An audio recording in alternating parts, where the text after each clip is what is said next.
സുവിശേഷം 1-ാം അധ്യായം 4-ാം വാക്യം. ജീവൻ അവനിലുണ്ടായിരുന്നു, ആ ജീവൻ മനുഷ്യരുടെ വെളിച്ചമായിരുന്നു. വെളിച്ചം അന്ധകാരത്തിൽ പ്രകാശിക്കുന്നു, അന്ധകാരം അതിനെ തോൽപ്പിച്ചില്ല. ക്രിസ്തു തന്നെ ആത്മീയ ജീവിതത്തിൻ്റെയും വെളിച്ചത്തിൻ്റെയും പ്രതീകമാണ്. ക്രിസ്തു യേശുവിൻ്റെ ജനനവും ജീവിതവും മനുഷ്യരാശിക്ക് എന്നും വഴിവിളക്കാണ്.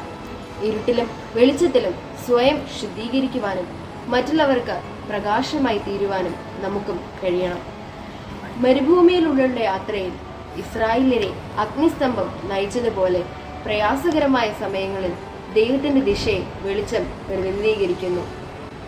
യെശയ്യാ പ്രവാചകൻ ഇപ്രകാരം സാക്ഷിക്കുന്നു: ഇരുട്ടിൽ നടന്ന ജനം വലിയ ഒരു വെളിച്ചം കണ്ടു, അന്ധതമസുള്ള ദേശത്ത് പാർത്തവരുടെ മേൽ പ്രകാശം ശോഭിച്ചു.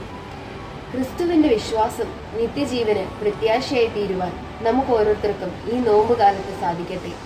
ഏവർക്കും ഹൃദയം നിറഞ്ഞ ക്രിസ്തുമസ് ആശംസകൾ.